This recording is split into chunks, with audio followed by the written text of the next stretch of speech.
Primeiro, eu queria agradecer o convite da Fernanda, da Carmen, para apresentar esse trabalho. Ele é um trabalho que, embora tenha sido eu e o Caio que botamos no papel, escrevemos e tudo, ele é um trabalho conjunto também de outro grupo de pesquisa que eu participo lá na FRJ, que é o Grupo de Estudo do Setor Público. Embora sei lá, na carreira inteira eu trabalhei com coisa de monetária e sistema financeiro, calhou de eu ter entrado no concurso para uma vaga de setor público lá. E aí esse grupo estava sendo formado mais ou menos ali quando eu estava entrando e eu entrei junto nessa história. Aí eu vou compartilhar aqui a tela só para não... Tá.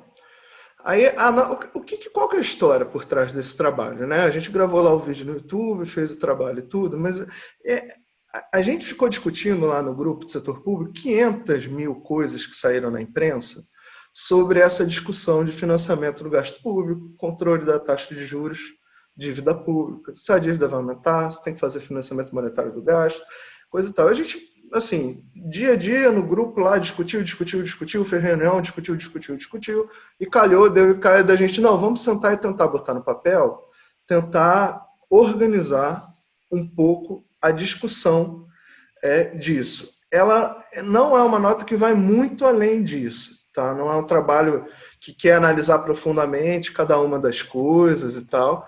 A gente realmente tentou ali primeiro uma primeira abordagem para organizar o que estava rolando e a gente está planejando daqui a pouco fazer um texto de mais fôlego sobre isso e tudo mais.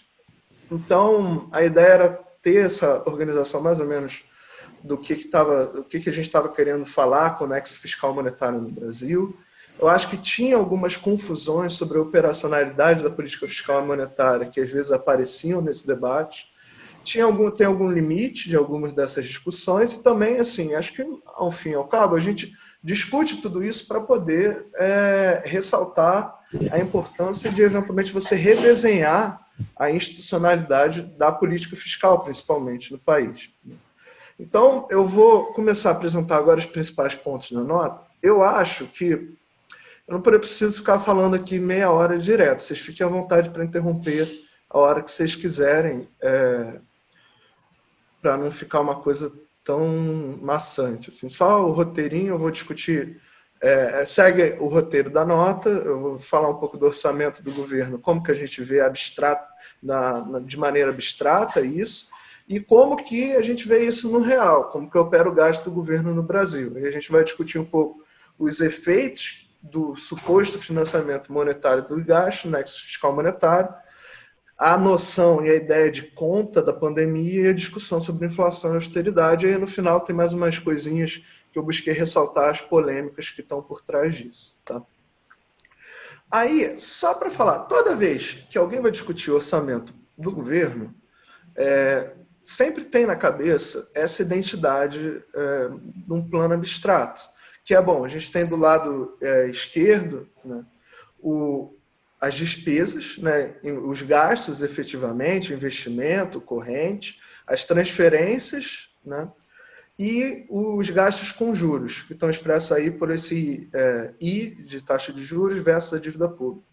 E a gente tem, isso são os usos, né, na verdade, como que para dar equação, o governo está usando os recursos. E tem os recursos do outro lado, que são os impostos, a dívida pública e a base monetária, os haveres monetários do governo. Então, sempre que a galera fala, como é que o governo pode se financiar, essa coisa e tal, parte-se dessa equação, só que essa equação, na verdade, é uma equação de identidade. Ela está tratando de uma mera contabilidade de como a coisa é feita. Ela não tem uma noção de causalidade. Né? Então, eu acho que tem uma primeira coisa para esclarecer disso, que assim, quando falar o financiamento monetário dos gastos e tudo, ok, depois de um período de tempo, você pode recortar quanto variou cada uma dessas variáveis e ver como essa equação se comporta, mas ela não tem necessariamente uma relação de causalidade, embora para os economistas do mainstream tenha sim. Né? A gente tem, na verdade, uma hipótese de que você precisa ter um financiamento prévio às despesas que você tem. O que a gente queria deixar claro aqui? Que, olha, isso é uma equação de fluxo, né? Isso é medido em determinado período de tempo. A ideia de que o governo tem que gastar, para gastar, ele tem que se financiar previamente, ela é uma ideia que não é 100% correspondente à realidade. Na verdade, tem duas coisas. Primeiro, a coincidência temporal entre o gasto público e o que o Estado arrecada, ou a dívida que ele emite e tudo mais, ela não é necessária. Você pode ter diferenças nisso e você vai ajustar pelo segundo elemento, que são os estoques. E aí é onde a gente entra um pouco na operacionalidade do gasto. A gente está focando no Brasil, porque é o que é relevante para a discussão que a gente fez, mas vai depender de cada país e de como a institucionalidade é feita em cada país. Os Estados Unidos tem uma, o Canadá tem uma, a zona do euro tem outra, no Brasil a gente tem uma específica aqui. O que era importante chamar atenção nisso? É que, olha, no mundo real, a gente não está tratando só daquela equação, né? Não tem só fluxo, a gente tem o estoque. No Brasil, a gente organiza, assim, institucionalmente, como é que o Estado gasta, como é que o governo brasileiro gasta. O Tesouro Nacional, e aí eu estou falando do governo federal, tá? O Tesouro Nacional, ele tem uma conta do Banco Central, que todo mundo já ouviu falar, que é chamada Conta Única do Tesouro, que ela figura como um ativo no balanço do Tesouro e ela é um passivo do Banco Central junto ao Tesouro, né? Essa conta, ela é basicamente o registro, é como se fosse a nossa conta bancária, com tudo que aconteceu ao longo do tempo, né? Então, recebi meu salário no início do mês, entrou um dinheiro na minha conta, paguei meu aluguel, saiu um dinheiro na minha conta, sei lá, fiz alguma coisa por fora, que eu ganhei um dinheirinho a mais, vai entrar na conta. E por aí vai. A ideia é só... eu não estou querendo comparar o orçamento do governo com o orçamento da dona de casa, das famílias, né? Tá bom. Mas é só para dar uma noção de que, assim, a conta única, ela é o registro financeiro de várias operações que acontecem ao longo do tempo, né? Aqui, no caso do Estado brasileiro, do governo brasileiro, o que isso registra? Vai registrar as emissões de título que o Tesouro fez. Quando ele emite o título, ele vai dar os títulos para o setor privado, vai pegar uma grana do setor privado, essa grana vai para a conta única. Quando o Tesouro arrecada impostos, essa grana vai para a conta única. Quando, por exemplo, o BNDES gera lucros, esse dinheiro vai ser transferido para a conta única do Tesouro, as estatais, e por aí vai. Tem várias operações, assim como tem várias operações de débito, né? O que acontece na institucionalidade brasileira? A Constituição, lá de 88, ela veda expressamente o que ela chama de empréstimos de recursos do Banco Central para o Tesouro, né? Tem algumas exceções muito específicas, né, mas ela basicamente veda que o Banco Central credite indefinidamente a conta única do Tesouro sem nenhuma contrapartida. Ela exige isso institucionalmente, né? Agora, isso é um dos pontos para a gente discutir. Bom, será que a gente tem que mudar essa institucionalidade? Como? Né? O que a gente pode fazer para facilitar esse processo? E aí, para o mundo real, ao invés da gente pensar naquela equação de gasto, coisa e tal, na verdade, o que acontece é que, assim, tem um estoque lá, uma conta única do Tesouro no Banco Central, e quando o Tesouro faz qualquer pagamento, você vai ter um débito nessa conta e você vai ter um crédito em outra conta, que, na verdade, vão ser as contas das pessoas que vão receber aquele crédito. Então, por exemplo, quando o governo está pagando a renda básica emergencial, ele vai estar debitando aquele valor da conta única do Tesouro Nacional e vai estar acreditando a conta de todos os beneficiários na Caixa Econômica Federal. É basicamente isso que acontece. Posso perguntar? Tu falou que era para... Manda bala, manda bala. Porque eu tenho muito pouco conhecimento dessa questão da conta única, das especificidades dela. E aí, o que eu queria... Assim, o governo pode acessar ela a qualquer momento...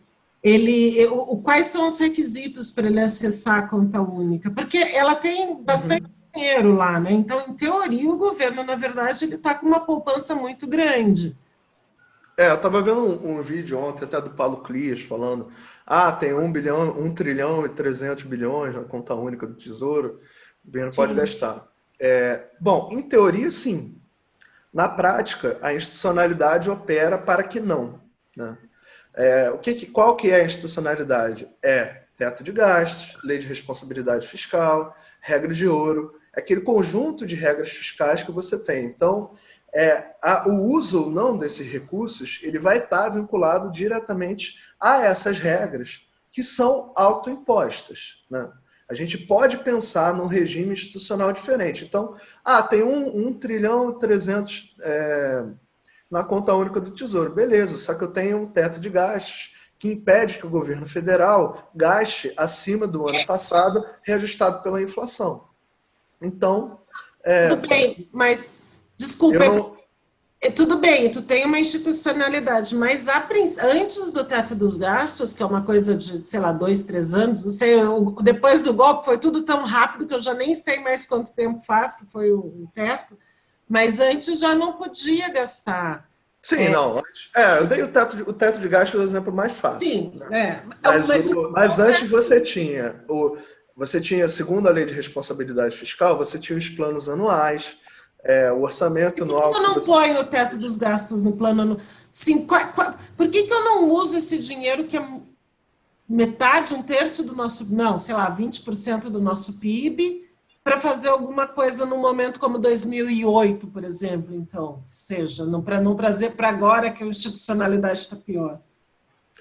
Mas eu vou te dizer assim, eu acho que o questionamento é todo esse. É por que a gente não cria uma outra institucionalidade que permita, por exemplo, a utilização desse recurso?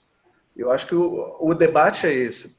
Para a gente, eu acho que é todo esse. Como é que a gente redesenha isso de uma forma que seja possível descomplicar, vamos dizer assim, né, o processo de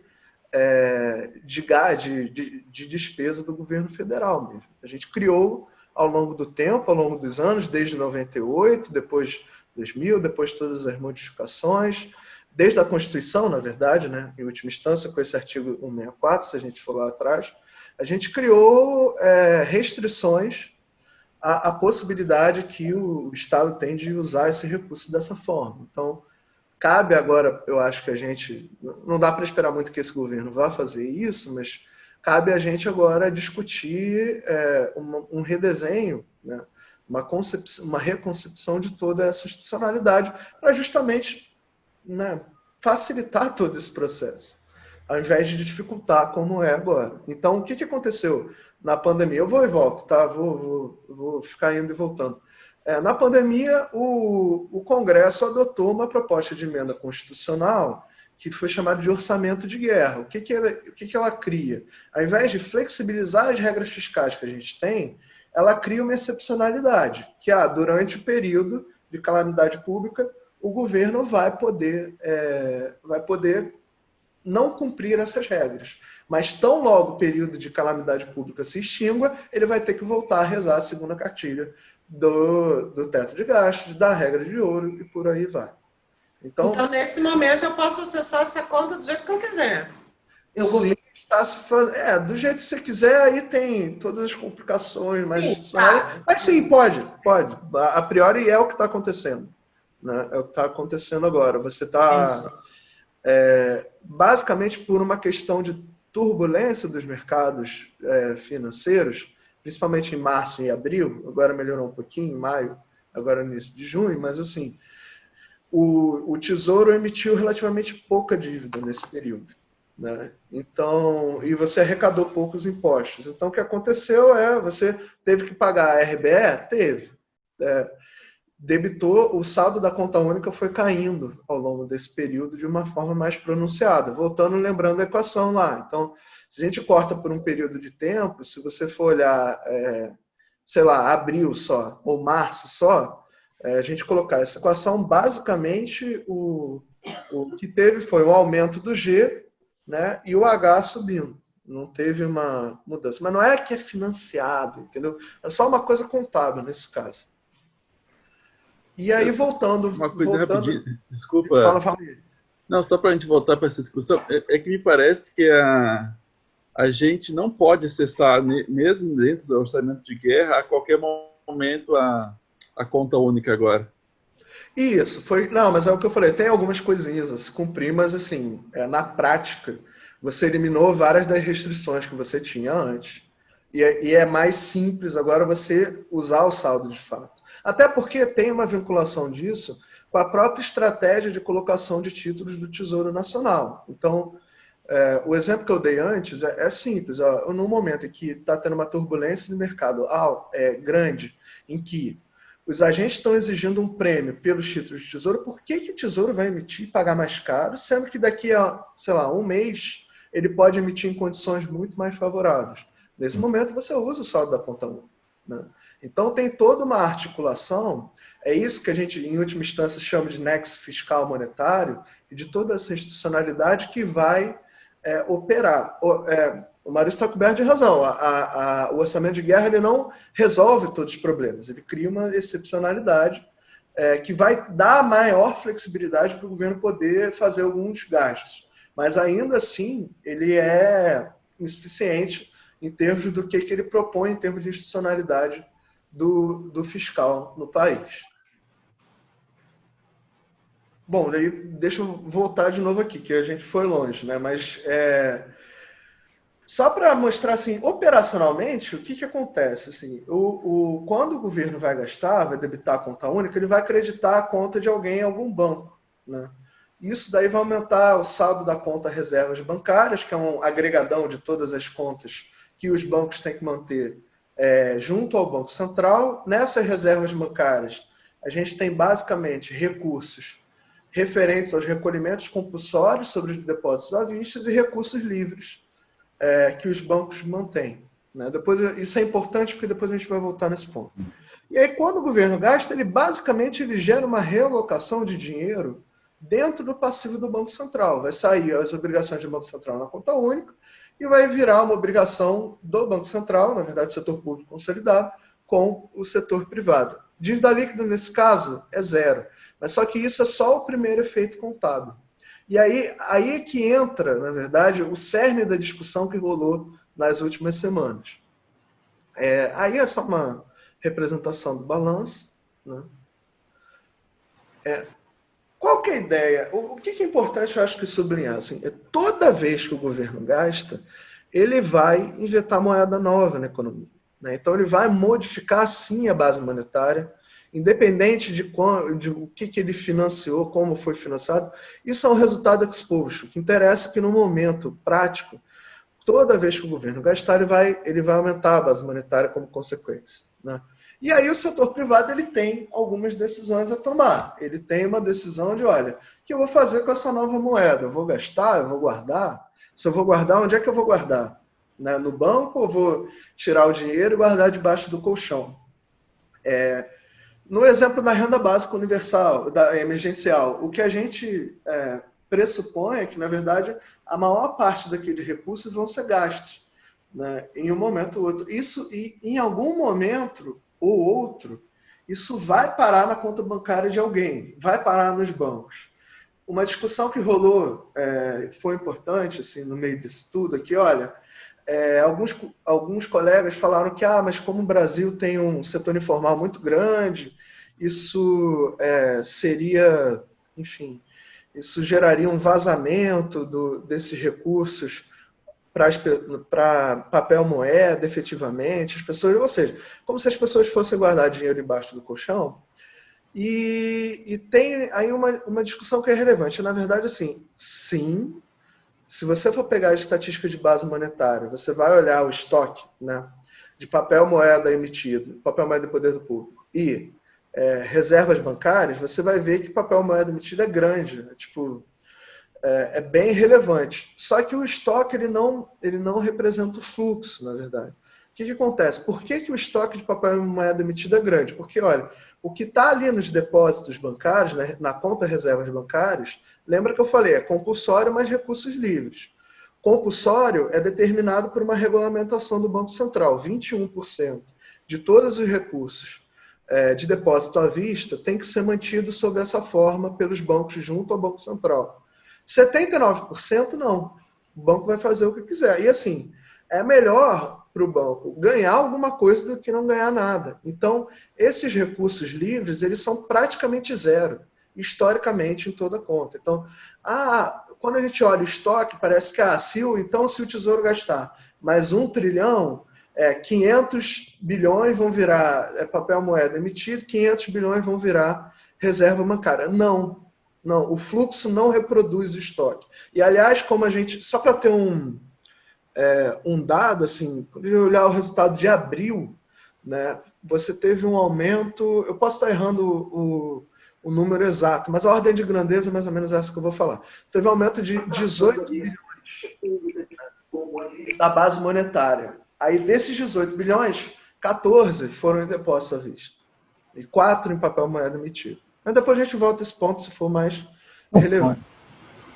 Na frente. E aí a ideia aqui é só o seguinte. Então, no segundo momento, quando o setor privado, né, toma as decisões que ele tem que tomar, você vai ter um resultado ali que é uma coisa que vai gerar consequências para outras políticas, em especial a política monetária, né? O que acontece? Se o Tesouro vai gastando, e aí o banco vai passar a ter cada vez mais depósito à vista. Como eu falei antes, não é jogo para ninguém ter, sei lá, bilhões rendendo zero na conta do Banco Central. O que os bancos vão tentar fazer? Eles vão tentar ofertar esse dinheiro no interbancário ou realocar esse dinheiro de alguma forma que eles ganhem alguma coisa. Qual é o investimento mais seguro para uma instituição financeira fazer? É uma operação colateralizada que tem um prazo curto e cujo risco de default seja muito baixo, né? O risco de inadimplência seja muito baixo. O que é isso? Basicamente são as operações compromissadas que a gente tanto ouve falar. O Fábio Terra publicou um artigo recentemente que ele destrincha um pouco o que são as operações compromissadas e tudo. Eu não sei se todo mundo tem claro o que é, mas é uma coisa muito simples, é uma operação, é um empréstimo colateralizado, de curtíssimo prazo. Então, eu te empresto R$100 e estou te dando de garantia que esses títulos de dívida pública federal, né, a gente como se trocasse de mão, e aí daqui a um dia, no dia seguinte, você me devolve os títulos, eu te devolvo o dinheiro. Eu aceito. Oi? Eu aceito que tu me empreste R$100. Garantia total. É isso. Você só me dá os títulos de dívida pública em garantia. E aí tem uma taxa de dívida da Fezinha, eu te dou. E aí tem uma taxazinha disso, que é o melhor, vamos dizer assim, né? É o que não é zero. Isso, é o overnight. É a discussão de overnight. O que é esse mercado, na verdade? A gente ouve várias vezes falar sobre a Selic, a taxa Selic. Eu não sei, acho que todo mundo já ouviu falar do nome. A taxa Selic é a taxa do Sistema Especial de Liquidação e Custódia. O Sistema Especial de Liquidação e Custódia, ele é o mercado onde essas trocas de recursos acontecem, né? Ele é o mercado de títulos públicos federais, com operações definitivas, ou seja, de compra e venda de títulos diretamente, e compromissadas, além de outras coisas, mas principalmente isso, e compromissadas, operações de venda com compromisso de recompra ou de compra com compromisso de revenda, vai sempre depender do ângulo que você vai estar olhando para a operação. O que é a taxa Selic? A taxa Selic é a taxa média das operações compromissadas, pactuadas em um dia, com remuneração pré-fixada de overnight, ou seja, com vencimento em um dia útil. Então, a taxa Selic, na verdade, ela é a média de um bando de taxas que está sendo negociado nesse mercado todo dia. Então, quando você tem um excesso muito grande de recursos sob comando dos bancos que estão livres, é melhor você ganhar 0,01 do que não ganhar nada. Então, isso pressiona para baixo a taxa de juros, as taxas pactuadas nesse mercado. E por isso o Banco Central teria que atuar, dado que ele tem fixada uma meta de taxa de juros que ele tem que cumprir. Eu não sei se isso está claro, antes de eu seguir para a próxima coisa. Alguém quer fazer alguma pergunta? E por aí vai? Acho que... Na verdade, eu já adiantei um pouco esse próximo slide. né? Mas é só para lembrar assim, qual que é a coisa toda? Só que o fiscal e o monetário, eles andam de mãos dadas. A gente separa muitas vezes a análise das duas coisas para fins de didática e tudo, só que eles andam de mãos dadas o tempo inteiro. Então, assim, não é só a taxa de juros que o Banco Central fixa vai influenciar a dívida pública, é tudo, né? O gasto vai influenciar, a disponibilidade de recursos do interbancário vai influenciar como o Banco Central fixa a taxa de juros. Isso vai influenciar o volume de operações compromissadas, que por sua vez também contam para a dívida pública, e paraná, por aí vai. Então você tem uma teia de inter-relações que é difícil de explicar, às vezes, no primeiro momento, e é intrincada mesmo. Tem várias coisas, e em cada país vai funcionar de um jeito diferente, né, dependendo da institucionalidade de cada um. Como eu disse, no Brasil a gente tem o Banco Central aqui fixando uma meta de taxa de juros. Hoje é 3, possivelmente daqui a uma semana, mais ou menos, ela vai ser 2,25, como foi indicado pelo Comitê de Política Monetária. E o Banco Central tem que atuar no mercado do Selic para assegurar que a taxa Selic convirja para essa meta, né? E aí ele basicamente, no contexto que a gente está falando, já há muitos anos ele faz isso, mas agora no contexto em que o Tesouro está gastando, está ampliando a base monetária, o Banco Central vai atuar basicamente vendendo títulos públicos, compromisso de recomprá-los no futuro, né? Ele vai enxugar o excesso de liquidez no mercado, e aí isso toma várias formas. As principais são as compromissadas de um dia, as compromissadas de 2 a 45 dias, tem até mais longas, mas os principais tipos são esses dois primeiros. Por que de 2 a 45 dias? Por que não de um dia só? Porque se você vê que vai ter um excesso persistente de liquidez no mercado ao longo de um período de tempo, é mais fácil você fazer operações que são um pouquinho mais longas para não ter que todo dia ficar enxugando tudo aquilo. Então é mais ou menos isso. O Banco Central também pode fazer vendas definitivas de títulos públicos, mas essas operações são menos comuns.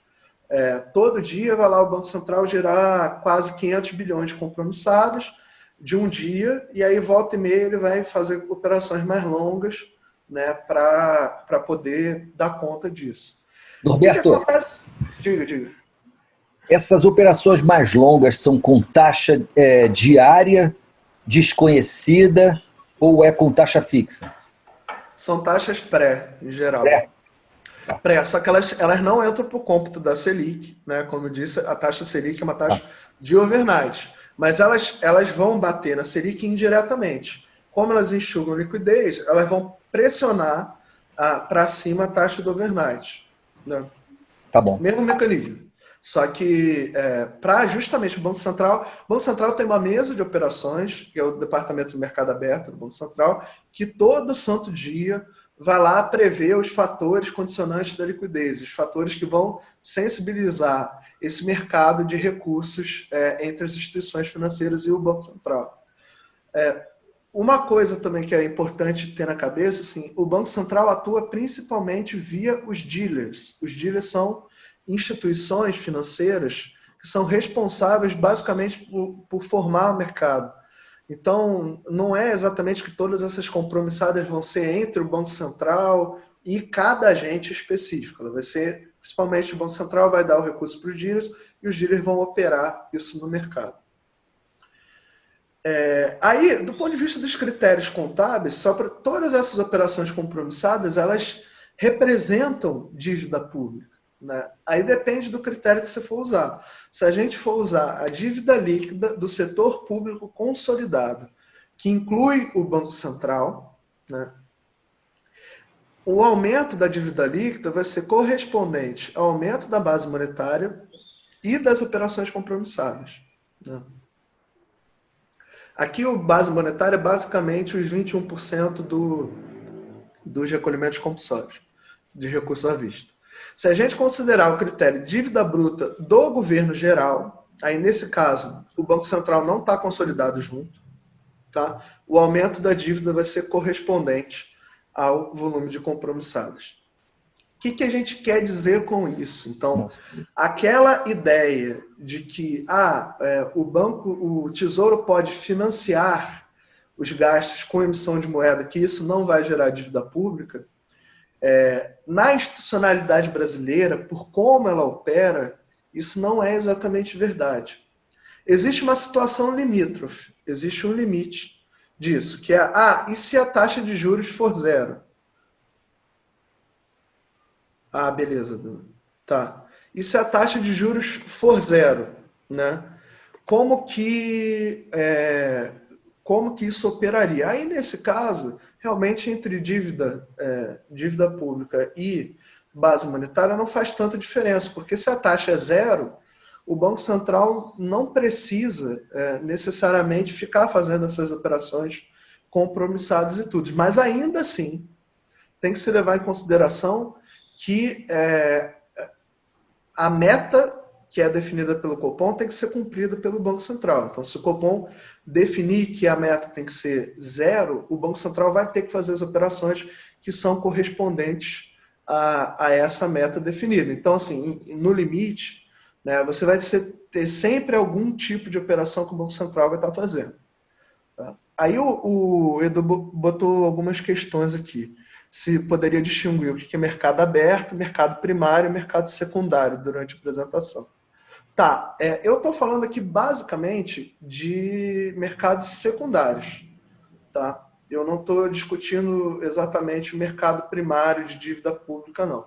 Mercado primário, ele é um pouco diferente, porque são operações que o Tesouro vai fazer de lançamento de títulos de dívida que vão estar vinculadas a um plano anual de financiamento que ele edita todo ano, coloca que títulos eu vou colocar, quando e por aí vai, segundo critérios que ele tem de vencimento, alongamento da dívida pública e desindexação da dívida em relação à LFT. Basicamente, o Tesouro sempre tem na cabeça duas coisas. Eu quero alongar o prazo da dívida pública e eu quero cada vez menos que ela esteja vinculada a taxas de curto prazo, mas eu também quero minimizar o custo da dívida. Então, o cenário ideal seria um cenário em que eu pudesse alongar a dívida e minimizar o custo dela. Né? Só que nem sempre você tem condições de mercado que permitam isso. Então, o Tesouro vai operar ao longo disso. O mercado primário, as operações de mercado primário, elas estão basicamente vinculadas a isso. Né? A rolagem da própria dívida pública e a essa orientação do Tesouro. O mercado secundário não, o mercado secundário é a negociação mesmo dos títulos que já foram emitidos pelo Tesouro. Né? Então, nessa nossa discussão, a gente está tratando de um T0 em que ele não está discutindo o mercado primário, a gente está discutindo, o que o Tesouro precisa para gastar. Para gastar, ele precisa, além de uma autorização do Congresso, ele precisa de um saldo na conta única. Né? As operações do mercado primário, elas vão funcionar justamente para alimentar esse saldo da conta única ao longo do tempo, mas elas não são operações que são feitas para financiar uma coisa específica ou para coisa. Elas são operações que são feitas levando em consideração a própria dinâmica da dívida pública e, eventualmente, sim, até para reestabelecer algum saldo da conta única, se isso for necessário. Como a Fernanda falou no início, só para ter uma noção, a gente tem cerca de 1 trilhão e 200 bilhões na conta única. Então, assim, a gente tem um saldo, uma margem muito grande. Então, o Tesouro, basicamente, não vai fazer essas operações agora para restabelecer isso. A gente tem meses e meses de despesa garantidos ali na conta única. Então, basicamente, o que está respondendo agora? Alguns títulos estão vencendo, e, enfim, e o Tesouro tem que repagar isso, coisa e tal, então você emite mais para continuar rolando essa dívida. E aí o mercado aberto é o jeito que foi chamado essas operações de mercado secundário, mas é basicamente mercado secundário que a gente está falando, não tem grandes distinções. A ideia de mercado aberto é só que você pode operar com os players que estão ali e tudo mais. Acho que alguém tentou falar. Pois é. Segue, Bob. Bom, vou seguir então. Então resumindo, então, assim, essa ideia de que você não vai ter nenhum aumento da dívida pública gente, na institucionalidade brasileira vai ter um aumento da dívida pública. E aí, só para Volta mostrar... ali, por favor, Bob. Isso aqui é só nos balancinhos. Depois eu passo para vocês os slides, mas é só para mostrar o balanço das instituições, mais ou menos como que as operações vão funcionando ali, coisa e tal. É só para mostrar que o que acontece é que o saldo da conta única diminui, e, em última instância, você vai ter um aumento do passivo do Banco Central, que vai ser igual às reservas bancárias, basicamente determinadas pela variação do compulsório, dos recursos à vista, e sempre, eu estou falando sempre à vista, porque a vista e o aprazo são diferentes, tá? O à vista entra na base monetária, o aprazo é outra coisa. E das compromissadas, né? Isso, no setor público consolidado, vai gerar um aumento da dívida pública, líquida inclusive, no setor público, no governo geral, que não tem o Banco Central consolidado, as reservas bancárias não entram, mas as compromissadas entram. Então, vai gerar um aumento da dívida bruta do governo geral também.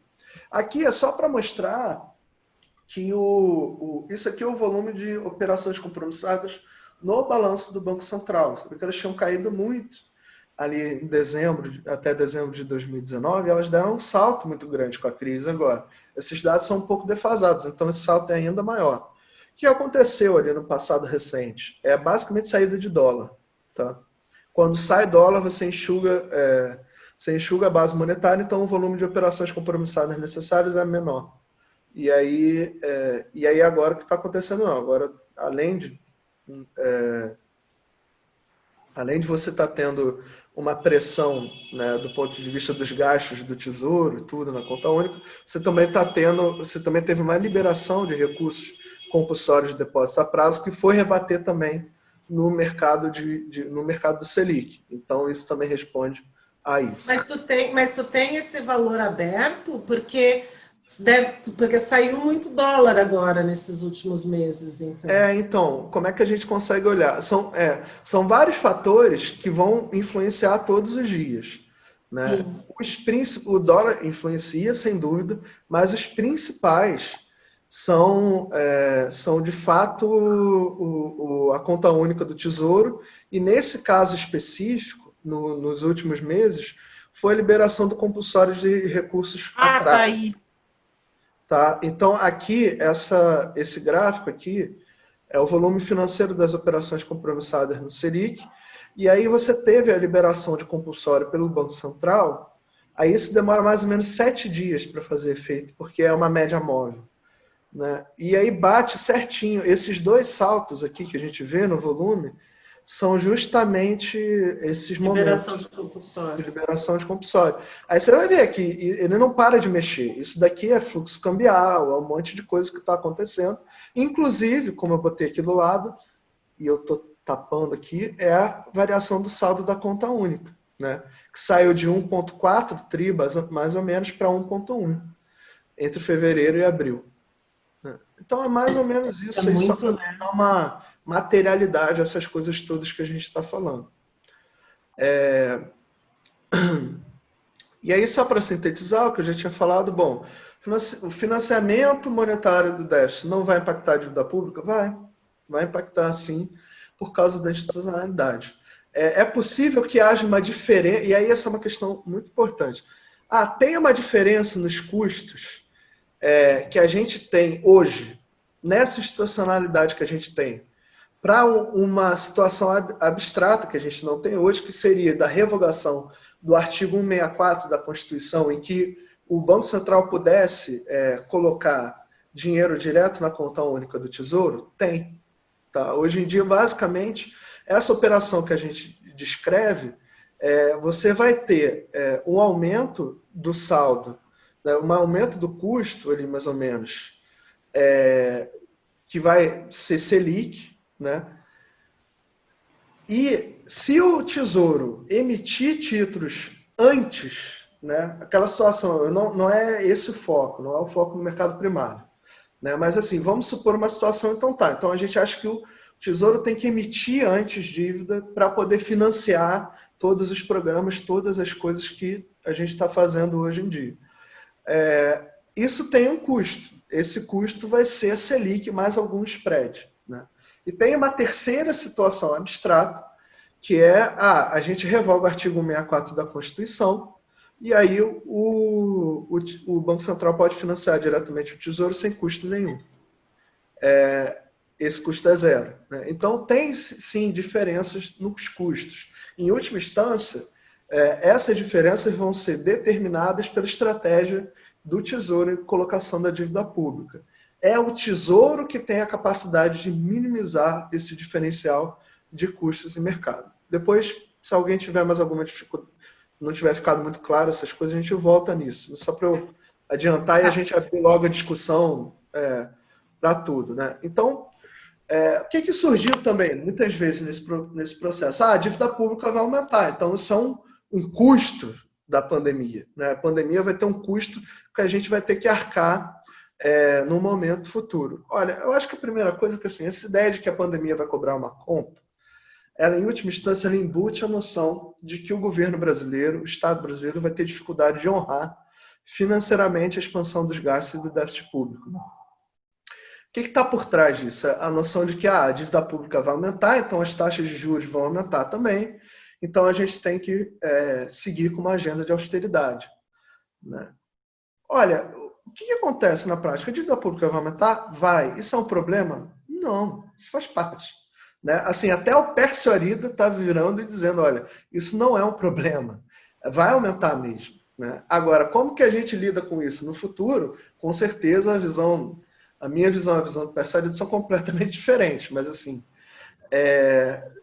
existe um limite da capacidade de gasto do governo que está ligado ao saldo da conta única. Se o saldo for zero, aí a gente tem que pensar como é que a gente faz para esse saldo não ser zero, né?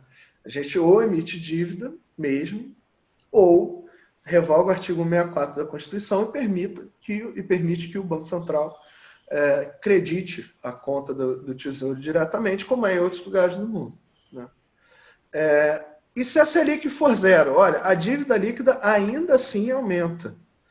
O tributos, como o Edu botou aqui.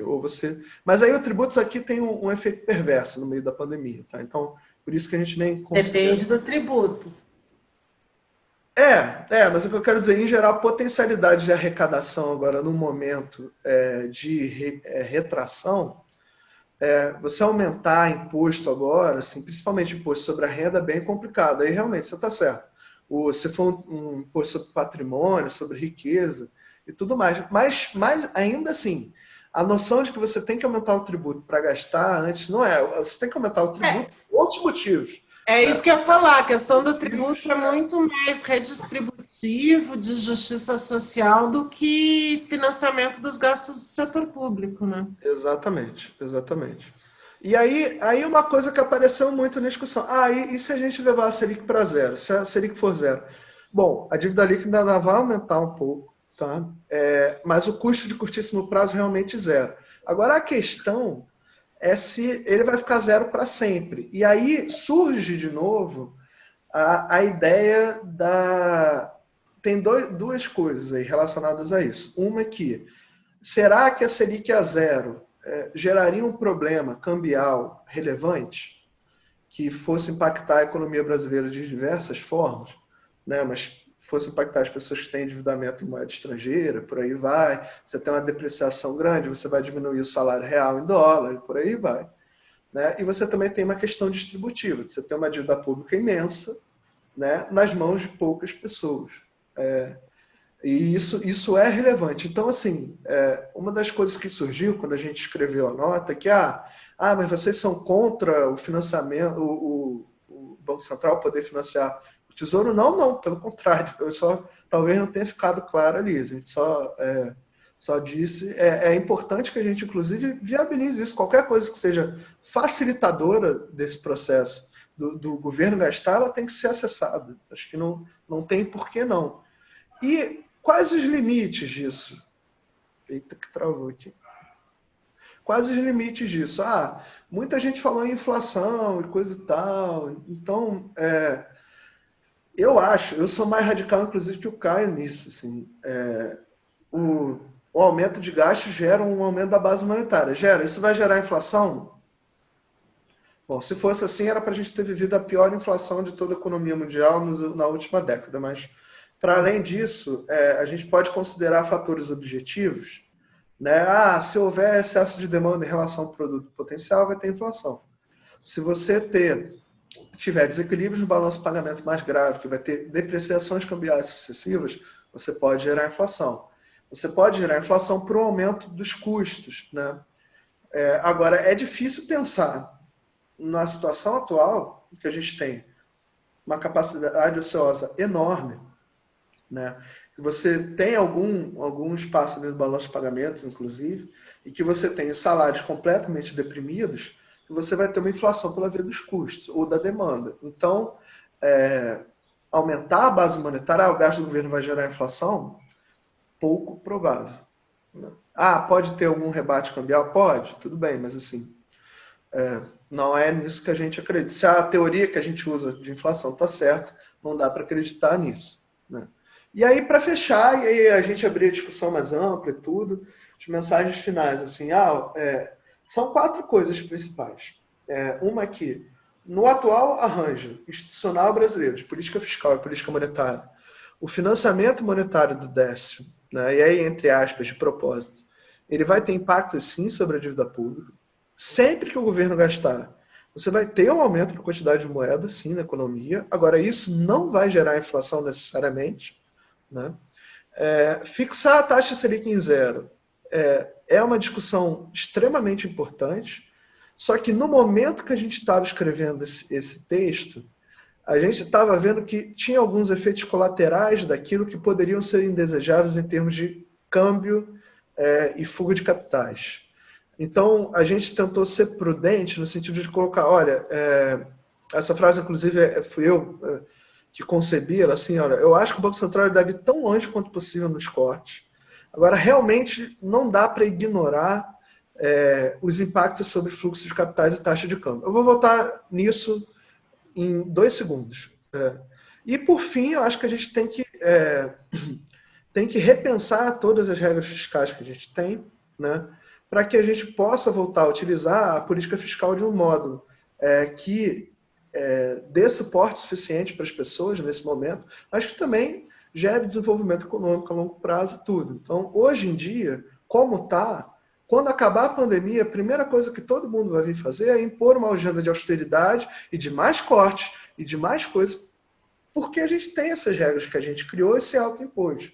Então, politicamente, inclusive, é relevante sempre levar a mensagem de, olha, não dá para pensar num combate à pandemia bem estruturado se a gente não repensar teto de gastos. Né? O que é o financiamento do SUS a médio prazo com o teto de gastos? Né? Então, tem várias coisas aí que a gente tira dessa agenda.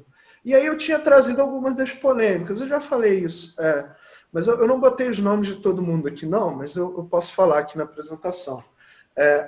Então, quais que são as polêmicas que o texto trata? A emissão de moeda para combater a Covid não aumentará a dívida pública. Não é verdade. Essa é uma frase do Bresser Pereira. Então, assim, no arranjo atual, a gente vai ter um aumento da dívida pública. E não é um problema isso. Né? O problema é a agenda que a gente vai ter para lidar com isso. Inclusive, a dívida pública não foi feita para ser paga. Aí a gente vem, enfim, eu recomendo a todos sempre o livro do David Graeber, que é um antropólogo vinculado à London School of Economics. Embora possa parecer que a LSE é um ambiente bem ortodoxo, e de fato, o David Graeber é um dos caras que estava por trás do movimento Occupy Wall Street, um anarquista e por aí vai. Então, ele tem um pensamento bem heterodoxo. Eu acho que é um livro que sempre vale. O nome é Dívida, os primeiros 5.000 anos. É uma história da dívida no mundo, da moeda no mundo e tudo mais. Então, dívida pública não foi feita para ser paga. É sempre bom lembrar isso. Né? Já dizia Delfim. E outra coisa, eu estava falando aqui antes da gente começar, hoje saiu também um livro da Stephanie Kelton, era Stephanie Bell, depois ela trocou o nome quando casou, e ela, é um livro que se chama The Deficit Myth. Ela lançou hoje mesmo, já está no LibGen e tudo, e é uma leitura mais de MMT sobre isso tudo, e ela vai tratar de várias dessas coisas. Eu li a introdução aqui antes da gente começar, e ela vai tratar de várias dessas coisas que a gente está tratando aqui. Segunda polêmica, o Armínio Fraga deu uma entrevista ontem, ou anteontem, já estou meio perdido, sim, mas agora, esses últimos dias, para o valor em que ele disse que, olha, ele estava inquieto com o risco de solvência do Estado brasileiro, que a dívida pública vai encerrar o ano em 100% do PIB, né? Ele vai traçar um roteiro ali de insolvência, falando, a dívida longa vai ser cada vez menos demandada, a dívida curta, e o Estado vai ter problema em colocar a dívida curta no mercado e tudo mais, assim. O que a dívida em si, o aumento da dívida pública, ele não é um problema em si, né? Assim, o próprio Arminio reconhece isso, o próprio Persarida reconhece isso, o André Lara Rezende, tem várias pessoas, o Ilan Goldman, todo mundo reconhece assim, vai haver um aumento da dívida pública agora, né? Agora, o que é a diferença, talvez, do que eles pensam para a gente? Tem um roteiro da insolvência do Estado brasileiro, do governo brasileiro, que vai acontecer? Não, né? Acho que óbvio que a gente tem que pensar nos efeitos distributivos disso. Um aumento muito grande da dívida pública, ele tem consequências distributivas. Aí entra a discussão que a Fê colocou, por exemplo, e que o Eduardo colocou, olha, tem os impostos também, né? De justiça tributária, taxação de grandes fortunas e por aí vai. São outras formas de lidar com isso. Mas a gente está fadado ao Estado brasileiro. Bom, o Estado brasileiro emite reais, né? A gente viveu, os problemas que a gente viveu no passado se deram pelo fato do Estado brasileiro não emitir dólares, né? E é a mesma coisa nos Estados Unidos, em outras coisas. A gente é um país de moeda soberana, que tem plena autonomia de política econômica? Bom, não somos. Então a gente tem algumas restrições aí, eventualmente do lado externo, de outras coisas. Toda a discussão que vocês fazem de financiarização periférica e tudo, já mostra que não dá para a gente ser tratado igual aos Estados Unidos, mas a gente sim tem grande grau de autonomia em relação à possibilidade do Estado brasileiro falir na própria moeda é nula, a não ser que a gente crie coisas para isso, né? Nos Estados Unidos, lá em 2012, eu não sei se todo mundo lembra, mas assim, você teve uma discussão, eles têm um teto nominal do valor da dívida que eles têm que eu não sei porquê, isso é uma coisa que ninguém nunca revogou, mas eles têm. Que lança-se mão disso sempre por imbróglios políticos e tudo mais. Então, mesmo lá, você vê que tem regras autoimpostas que, às vezes, vão dificultar a gestão. Então, teve todo um rumor lá do orçamento, coisa e tal, no governo Obama, e por aí vai, mas depois resolvem e a coisa segue adiante. E o último ponto, né? O Banco Central tem condições de colocar o juros a zero? Tem. E eu acho que a preocupação que a gente tinha semanas atrás, ela já não é a mesma agora. Porque você teve uma normalização dos fluxos de capitais. Isso é só para mostrar qual que era a preocupação de virar e falar, olha, não dá para botar a zero agora, assim como se nada tivesse acontecendo no resto do mundo, porque você estava tendo uma saída de capitais num montante, numa taxa, numa velocidade que era incrível, né? E eu não peguei esse gráfico, eu peguei só esses três aqui, só para mostrar assim, o Brasil é o azulzinho aqui nesse primeiro. Então, olha o pico. Qual que era a preocupação? Era a preocupação, se o Banco Central tivesse colocado a zero naquela reunião, desse gráficozinho azul está aqui, não no 20, mas está no zero. Entendeu? Então, você teve sim isso, mas como as condições melhoraram, é possível que agora o Banco Central cada vez mais se aproxime do zero nas próximas reuniões. Na próxima, ele possivelmente vai cortar 0,75, como já está acordado, mas é possível que ainda vá mais baixo que isso no futuro. Acho que é isso, enfim. Eu botei aqui o Twitter lá do GESP, para quem quiser seguir e tudo mais. Estão tendo várias discussões que vocês estão fazendo também. Eu li lá o boletim que vocês fizeram. Então, é legal ter esse espaço para trocar também aí no futuro. Acho que eu falei pra caramba, enfim. Agora com vocês aí. Obrigada, Norberto. Foi ótimo. Não, foi muito claro. E acho que você vai deixar os slides, o que também é muito bom, né? Porque o tema não é muito trivial, né? Mas aí vamos deixar o pessoal comentar. Eu tenho